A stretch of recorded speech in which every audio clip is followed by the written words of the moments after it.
Hello दोस्तों, स्वागत है आपका नई क्लास में नए टॉपिक के साथ में। आज हम पढ़ने वाले हैं क्या होती है बिंदु आवेश के कारण विद्युत क्षेत्र की तीव्रता। कौन से आवेश के कारण? बिंदु आवेश के कारण। इसका जो डेरिवेशन है वो पेपर के अंदर पूछ लिया जाता है, इंपॉर्टेंट है। और सबसे बड़ी मेन चीज, बहुत ही इजी सा डेरिवेशन है, बहुत ही ज्यादा छोटा सा डेरिवेशन है जिसको आप इजीली कर सकते हो। तो आज से डेरिवेशन को पढ़ना चालू कर दो, ठीक है ना। तो देखो, इस क्लास को आपको बिल्कुल अच्छी से समझ में आ जाएगा। दो फॉर्मूलों का यूज किया जाएगा। वो दोनों फॉर्मूले कौन से हैं? आप पिछली क्लास को अगर देख के आए हो तो आपको पता होंगे, आप आसानी से कर लोगे, ठीक है। बिल्कुल आसानी से कर लोगे, कुछ भी नहीं है, ठीक है। तो देखो, हमने क्या लिया, एक बिंदु लिया, उस बिंदु का नाम रख दिया ओ।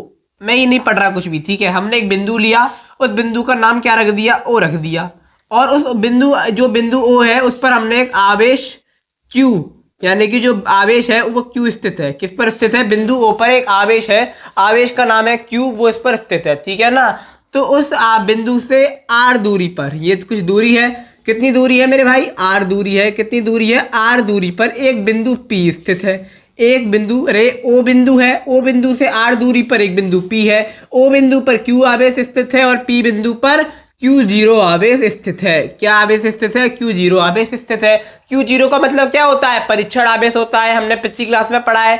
अब आ जाओ अपनी पढ़ने पर, ठीक है। तो देखो, माना, क्या माना? बिंदु O पर, बिंदु O पर, ठीक है। बिंदु ये O है, क्या है मेरे भाई? ये बिंदु O है, ठीक है। बिंदु O है, बिंदु O है।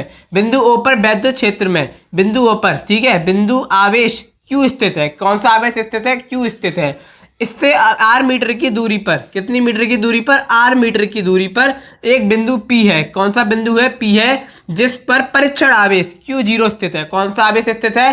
परीक्षण आवेश, यानी कि Q0 स्थित है। जो हमने बनाया वही हमने लिख दिया। कुछ नया काम कर दिया क्या? कुछ नया काम नहीं करा, ठीक है ना। अब देखो क्या करना है। तब क्या होगा मेरे भाई? तब होगा कूलाम के नियम से। किसके नियम से? कूलाम के नियम से। क्या होता है कूलाम का नियम? ये छोड़ो, ये जो लिखा है अभी, पहले समझो क्या बता रहा हूं। हमने क्या पढ़ा था पिछली क्लास में? F बराबर होता है 1/4 pi epsilon 0 Q1 Q2 upon में आर स्क्वायर, ठीक है ना। हमने ऐसे माना था। कैसे माना था? Q1 Q2 अपॉन में आर स्क्वायर हमने माना था। ये क्या था? कूलाम का नियम था, क्योंकि तब हमने Q1 Q2 आवेश लिए थे।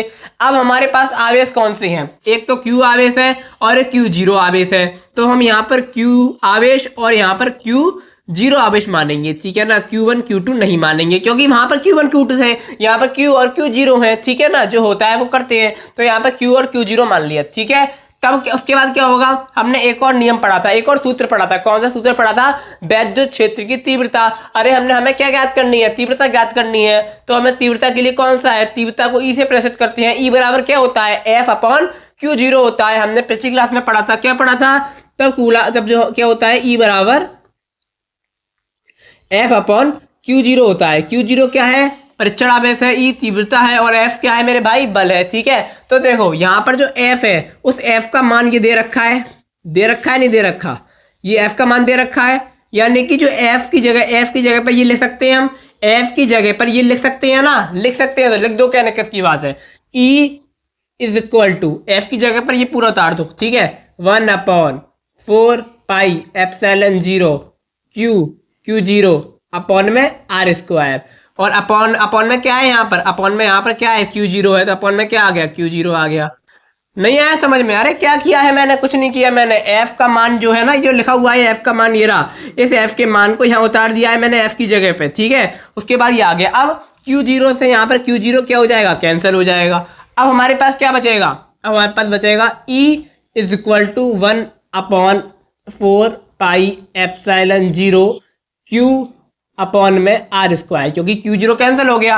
और मेरे भाई, ठीक है, नहीं हटाओ, चलो ये सब हटाओ। और जो बचा आया, ये क्या है? यही तो है हमारा बिंदु आवेश के कारण विद्युत क्षेत्र की तीव्रता। इसका मात्रक क्या हो जाएगा? न्यूटन प्रति कूलाम, ठीक है। तो ये होता है, देखो यहीं पर ये लिखा हुआ है कूलाम के नियम से। हमने कूलाम का नियम लिया। Q1 Q2 नहीं लिखा। क्यों नहीं लिखा?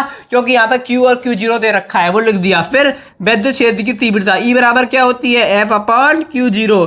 फिर F का मान हमने यहाँ पर देख लिया, ये है। फिर हमने F का मान यहाँ पर रख दिया। उसके बाद Q0 कैंसिल हो गया, और फिर जो हमारे पास आया वो क्या हो गया? बिंदु आवेश के कारण विद्युत क्षेत्र की तीव्रता हो गया। तो बताओ कितना ईजी डेरिवेशन है। केवल दो चीजें लागू हुई हैं, एक तो अपना कूलाम का नियम, दूसरा अपना विद्युत क्षेत्र की जो तीव्रता है वो लगाई E अपॉन है ई बराबर एफ अपॉन क्यू नॉट, उसके बाद एफ का जो मान आया वो लिख रख दिया, क्यू जीरो से क्यू जीरो कट गया, आगे आपका बिंदु आवेश के कारण विद्युत क्षेत्र की तीव्रता, उसका मात्रक क्या है, न्यूटन प्रति कूलम है। ठीक है, तो आशा करता हूँ कि आपको समझ में आ गया होगा, बहुत ही ज्यादा आसान है, बिल्कुल चित्र को समझ लो, थ्योरी को लिख दो उसके बाद, और उसके बाद कूलम का नियम लगा के, तीव्रता का नियम लगा के हो गया काम। तो आशा करता हूँ कि आपको समझ में आ गया होगा। अब मैं आपको मिलूंगा एक और नई क्लास में नए टॉपिक के साथ में, डेरिवेशंस को बिल्कुल इजी वे में पढ़ने का प्रयास करेंगे।